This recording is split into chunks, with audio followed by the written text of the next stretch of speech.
First of all, I'd like to thank Akeel for his characteristically original and courageous paper with about the threats to free speech in the academy, and Rosalind Morris for her artful alphabet, and also for reminding us of Bill Redding's The University in Ruins, which is a book I've always greatly admired. One thing, though, I want to make one comment and then one observation before opening it up for questions, and see also if some of the panelists want to talk to each other. I think in this conference, going back to Ken's introduction, there's been a constant temptation to conflate scholarly knowledge with the condition of the university. And I think that's a huge mistake historically. The two are independent, and they have historically been independent. And it's not at all clear to me that universities should have a monopoly on research and the authority it generates. Daniel Kevles reminds us in his paper of this fact. And we could extend it going back to the 18th century when so many, or even to say Descartes, whose whole scientific project was embedded in conversations with engineers and applied scientists. The emergence of modern science is really inextricably linked to a set of pragmatic applied concerns. But the same, I think, is true for inquiry in the humanities. And here I'm thinking of figures like Diderot, Condorcet, Emerson. I'm thinking particularly of Nietzsche, who abjured his professorship in order to achieve autonomy and to follow his philosophical muse. And he did this in part in order to transfigure the social bond of Germany in the way that Rosalind Morris seems to want. And he did it outside of the university. In his own view, could only do it outside of the university. The university was an impediment to the engagement he sought. I could multiply examples into the 20th century, but I think the point has been made. Here's my final remark. And I think there's a real tension in the conversation we've been having between why universities and public education was originally created in the 18th and 19th century. Roz has referred in passing to nation building as one of its goals, which is certainly true. But I'm struck by the implications of Condorcet's views as to why we should have universal public education. It was to become an engine of eliminating inequality. But in that task, it meant that schools, and I think we would see similar kinds of implications in Jefferson and Condorcet, as well as Humboldt. Schools were seen as a public good. They were not an ivory tower where monks would work on scholastic topics. Many of the people who created these institutions were deeply hostile to the monastic and scholastic model. We ignore this aspect, I think, of the Enlightenment pedagogical project at our peril if we wish to fulfill the 18th century mandate of forging an educated population of self-governing citizens. And it's not at all clear to me that most people in the university give a damn about that goal, quite frankly. But I have to say that in the eyes of many people on the outside, sneering at accountability and relevance will seem to be a way to preserve a new monkish institution where scholars in the humanities spin theories upon theories with no real traction, meaning, or political pertinence in the real world where ordinary people live. And if they continue to do that, they will have no authority. So I turn it over to the panel because I think there's an incredible diversity of opinion on display here, and I wonder if any of you have reactions to what you've heard. Dan.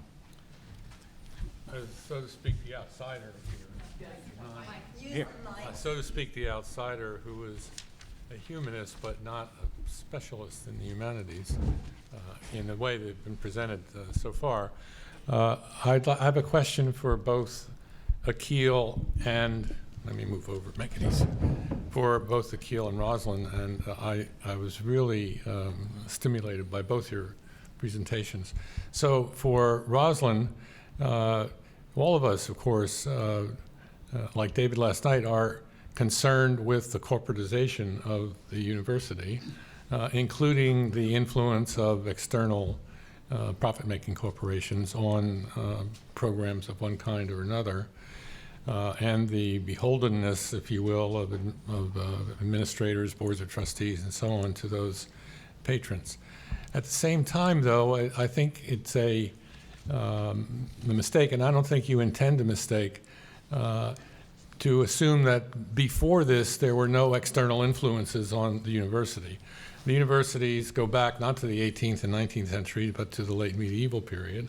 They were the creatures of the church, by and large, and we are all familiar with the constraints that that outside patronage imposed upon the university. And I don't mean only with regard to issues of dissent and challenges to orthodoxy, but also to programs of research thinking and what kind of subjects were taught.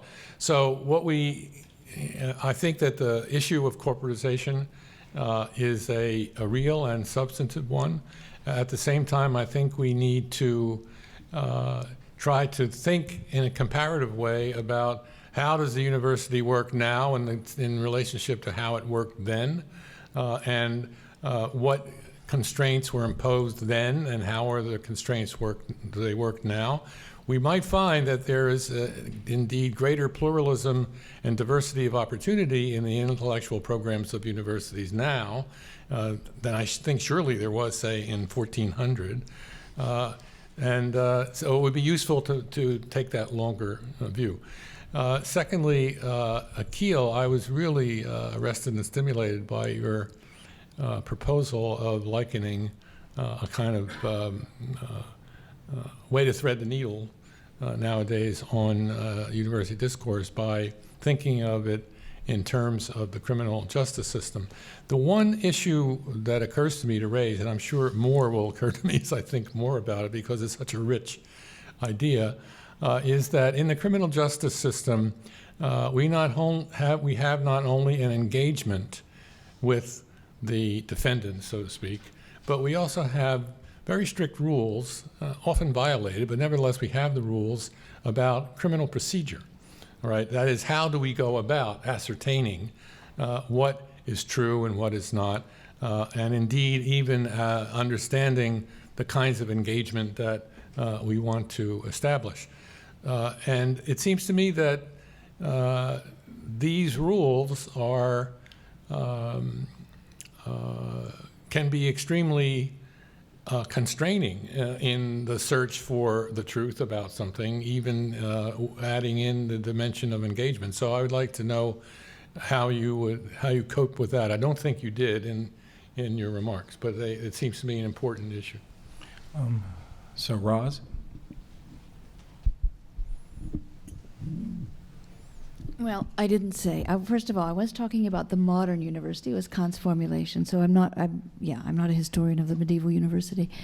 I didn't say, nor do I believe, that corporatization is a unique phenomenon and that there weren't previous very powerful structures of influence. To the contrary, and as I certainly acknowledge your specific history to which I'm quite personally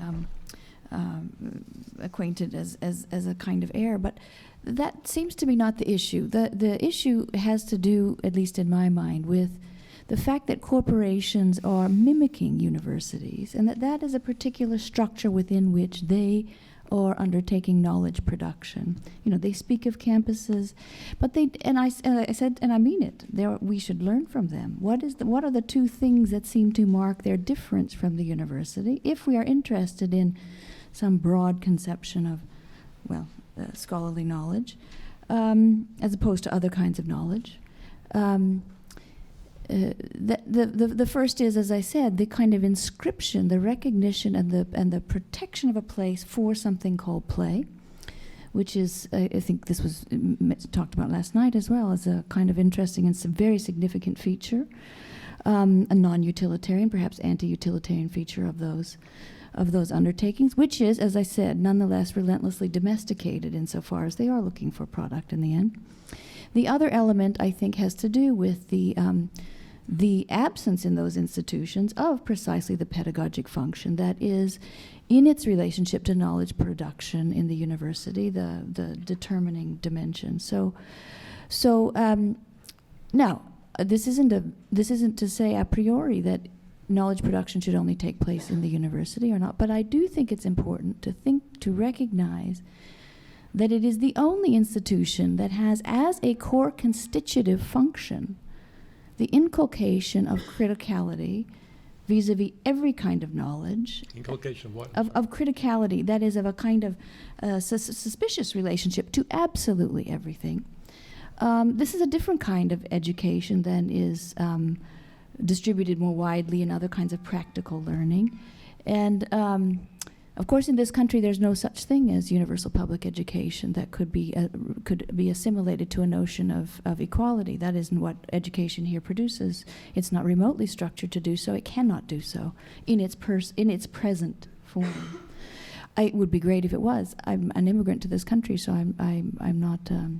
That's not my experience. But it does seem to me that one needs to, and I did hope that I made that clear, think about the problems that we think of as marking and marring the university's capacity to generate scholarly knowledge in terms of its relationship to its outside, including forms of corporations that now mimic universities, but which don't have a pedagogical function, so maybe that's the future of the university too, or those forms of education that do not necessarily have the zertilos, a collegiate experience and so forth. And that, of course, is extremely important. But when I suggested that one should ask, for example, about the different claims for the different status of experience as the basis for knowledge claims, and I suggested there are two levels of contradiction, I think that becomes visible only when one thinks of the relationship between the university, a very special kind of institution in the world, different than Mandarin education in China, different than other kinds of education elsewhere. I think in the thinking between those institutionalities, we learn something about scholarly knowledge production now. I do want to answer Dan, but I actually have a question for my co-speakers too. So may I answer Dan? Dan, I think we completely agreed that my point was that when students are saying that there should be these constraints, they are really saying inquiry should be like due process with constraints of this kind. So the idea that you can make somebody better educated by just forcing them to read scenes of brutal rape or brutalization of somebody from a particular race and so on, is they say we don't want to.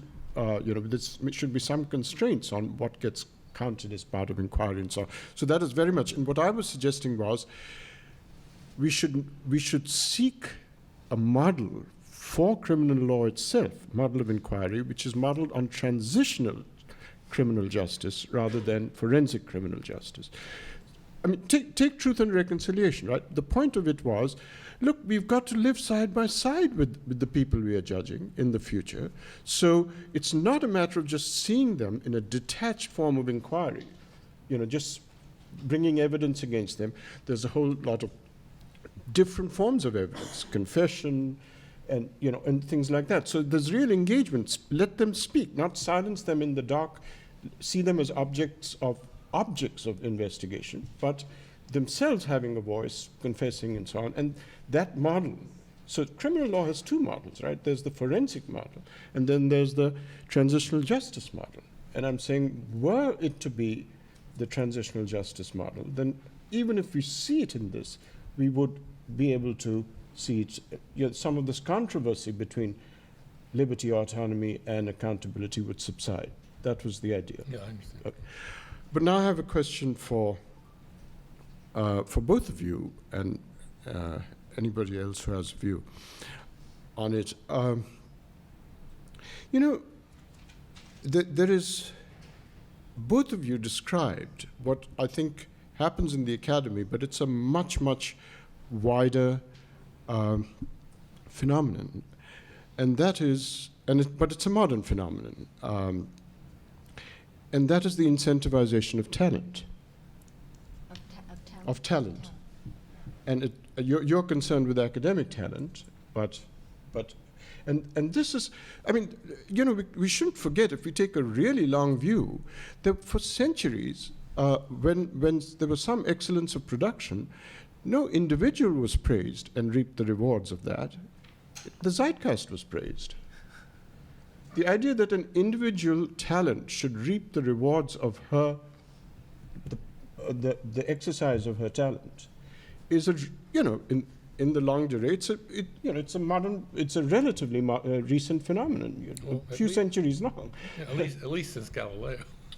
Yeah, but that's right. So it's in the modern period, early modern period, introduced the idea of a notion of desert, right, which is essential to individual rights, is through a notion of desert and so on. And it's there in academic talent, but it's there in all talent. I mean, just think of the outcry when people said that Wall Street bonuses should be curbed. The response was, you'll kill the talent on Wall Street. Now, of course, there was a question, if the talent created the financial crisis, maybe we should have some mediocrity. But the point, nevertheless, is that there's generally an outcry for the, when you say, you're considered a hysterical egalitarian ideologue if you say, well, maybe. But now, if that is so, I do have a question, you see, because you very usefully pointed out how much the Cold War incentivized academic talent, right? But now let's take the Los Alamos project, okay? There's no doubt that from the outside, it was a Cold War incentivization to build this, to use this knowledge and build it. But within Los Alamos, there was the utmost cooperation between the academics, right? So what I'm interested in is that from the outside, if you look at the whole project, yes, it's incentivized to do something. But within it, there's this tremendous capacity to, you produce a result which I then build on, and we mutually build in a group, and the space was created so that this could be done, and it was a really impressive, completely non-competitive, cooperative, full of trust, etc. And I think these are, I mean, they must have been schizophrenic in a way, that in one frame they were thinking competitively incentivized, but in another frame of mind they were thinking, and I think this happens all the time in universities. There's real cooperation in one frame of thinking, and then there's a broader frame of more public thinking where it's incentivized. And one thing we should be asking is, how do we scale up one frame of mind and use its resources to be critical of the other? In a way, both of you were actually edging towards that question, I think, and it's worth asking. How do we scale up one and use its resources to criticize the other frame of thinking? And I think that's something we ought to pay attention to. I have a question, another question, but I'll wait for another opportunity. Rosalind, I have something to say, but you go ahead. Go ahead. Well, you're pointing to the apparent dichotomy between Los Alamos, as seen from the inside or as seen from the outside, and how it worked from the inside is a good one. But let us not forget that William James understood this a long time ago when he talked about the moral equivalent of war. People are willing to subordinate themselves to a much greater public good at great sacrifice in the face of a dire threat, which is how the Los Alamos scientists saw the matter in World War II. But then when you have a period of not such dire threat, even though the Cold War was the Cold War, that moral equivalent seems to, did basically subside. Although many scientists did perform a great deal of public service at very, very low compensation in advising the government, traveling on planes from California, et cetera, in order to help, in their view, to preserve the peace. So if we want to incentivize the moral good of the community in the absence of dire threat, then we have to think pretty deeply about how to structure, if we want to talk about the university, at least to structure incentives in the university to do that. I don't think that interdisciplinary programs, for example, are a way to do it. I just don't know the answer to that, Akeel, but it's certainly worth thinking about. Do we have time for questions? Yes, please. I have a question that maybe, would help bring us together. Sorry, the question I have that I hope might enable us to kind of draw you together and give us a little bit of hope for the future maybe, is can you see from your differing perspectives a way forward from the past to a future in which the production and the dissemination of usable knowledge as well as basic research that will almost inevitably lead to usable knowledge can be amplified?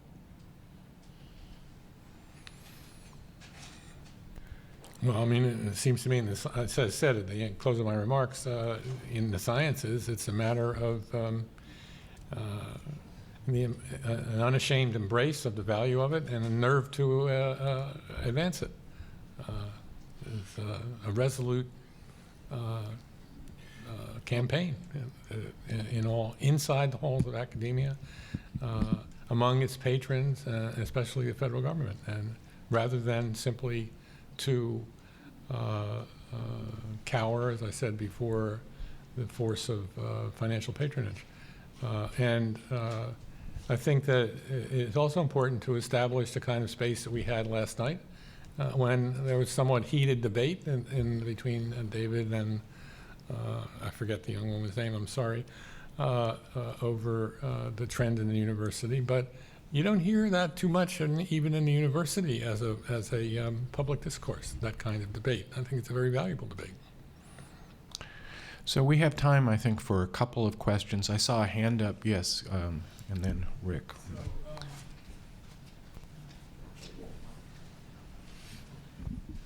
So there seems to be a sort of smuggled assumption that underlies.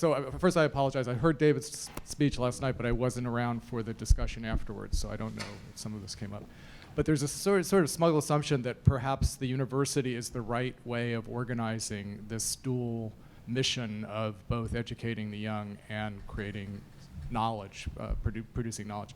I mean, the current structure, not only to go back through the history of it and everything, but the current structure is essentially a creature of the mode of production of knowledge that we have going, to this date, which is an industrial production model based on books and everything else. And just like you could make an argument that the process of producing knowledge moved from an artisanal kind of model pre-university to the industrial model. Again, not just at the university level, but that the actual organization of public education is based on an industrial model, and that we're moving into a different model now with the internet and everything else, communication networks and everything else, that essentially, just like the corporations going away and platforms replacing them, essentially nation states being challenged by platforms, why is it that the university structure actually ought to survive?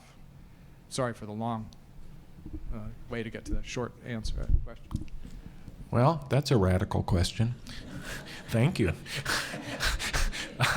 Would anybody like to step up? You're emeritus, so you know you're not implicated. I've already spoken too much. Would we create it if it didn't exist? Yes, that's the short answer to your question. David, did you seem to want to say something, David?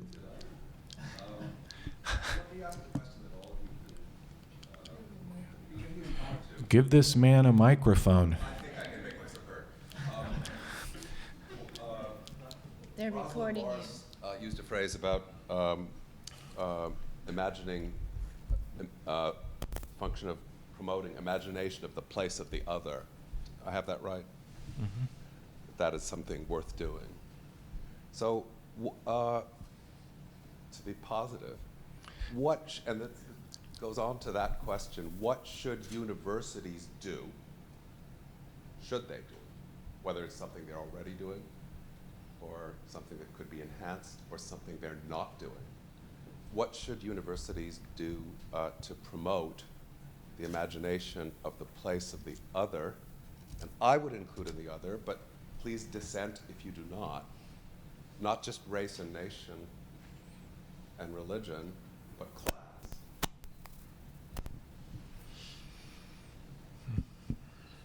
So, we have any answers here? These are book-length questions. So, I mean, which isn't in any ways to dismiss them at all. I mean, I think a lot of what the university does now, I mean, the university, of course, that's a concept, and one has a multiplicity of its actualization, so different universities do things differently and better and worse.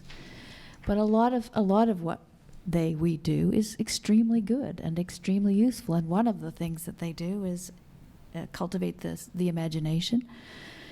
And I certainly would not, for any reason, want to foreclose what would be the place of the other. It might be the person sitting next to you.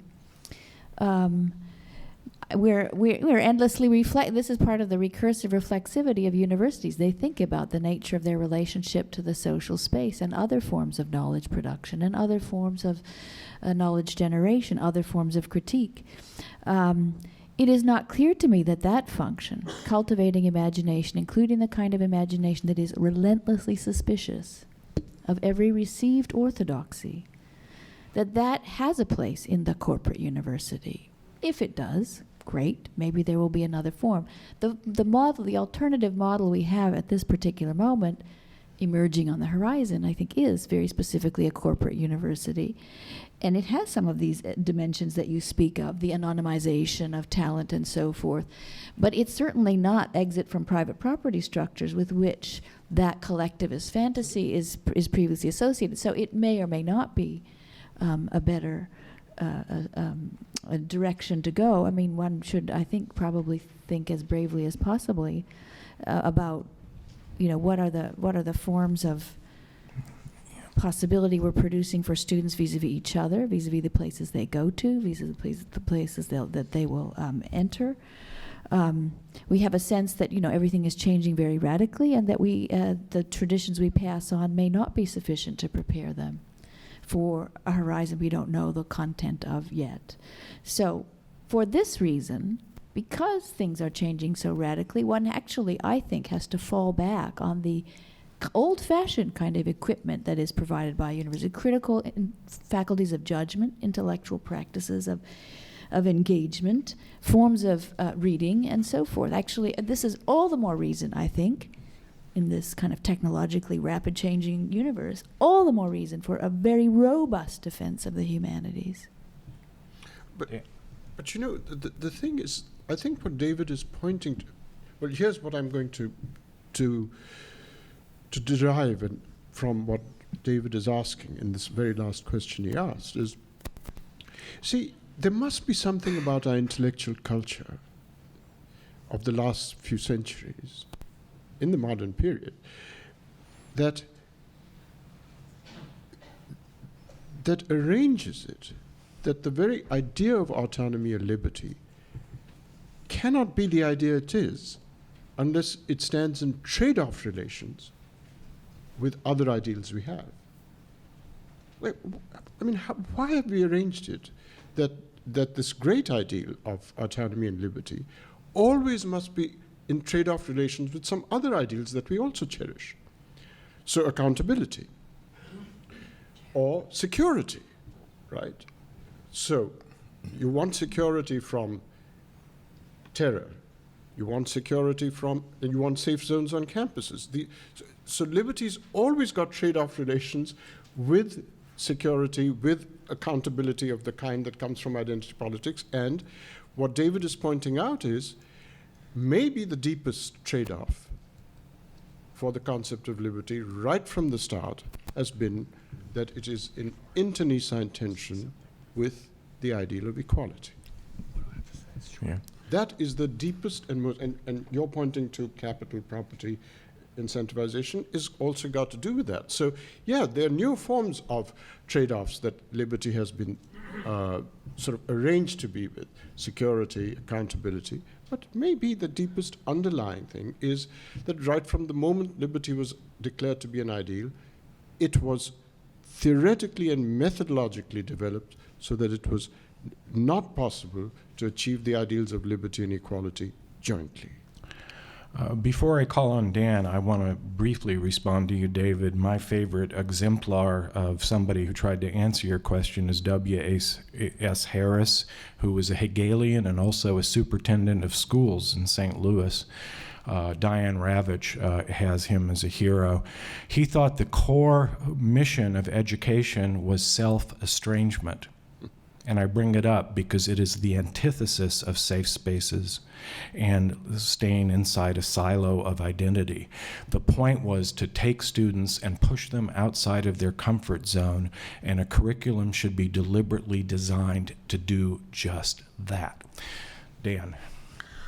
Just briefly, I'm reminded in response to David's question, the direction or advice that one of my mentors, Charles Gillespie, the late and great historian of science, gave to me when I was a young graduate student and had written a kind of arrogant paper. And he said, what you want to do is not to see through people, but to see into them. And that's been an apothegm for much of my approach to scholarship and writing ever since. So I think that what we could be sure to do is that the university allows for and indeed encourages all sorts of inquiry that enables people, both as scholars and as pedagogues, teachers, to encourage their students and guide their students in developing the ability to see into people rather than through them, which is to say that we should not allow, or we should certainly discourage, say, scholarship about post-colonial regimes that points fingers at the development of dictatorships in such environments to make the point that these people simply can't govern themselves. What we want to know is, why do these dictatorships arise and what forces are behind them, and et cetera, to understand them. And similarly, apropos rape or whatever in literature, I'm blocking on the name of the novelist, a famous African-American novelist, but I would not certainly proscribe... Ellison, not Ellison. It's Richard Wright. Richard Wright, right, exactly, thank you. I would not proscribe the novel, now I'm blocking on the name of the novel, where Bigger Thomas rapes the white girl. Pardon? No. Native Son, that's right, thank you. Where he rapes the white girl. That is a very powerful novel precisely because it invites us into his mind and his soul and his spirit. And you come away from that understanding a lot more about the black experience in America than you would have if you hadn't read it. Okay, so that should not be proscribed from the curriculum. So it's another example of how we can think about our curricula and what's admissible and what's not, or what's to be discouraged and what's not discouraged in terms of seeing into the other rather than through the other. Bad news for you, Rick Schwader. My corporate masters are pulling the plug on the microphone. So if you could hold your question to another session, Arian Mack would be. Thought you believed in resistance. Give it a go. Is that an invitation? Really? It's a short break. We return here at 1 o'clock and begin again.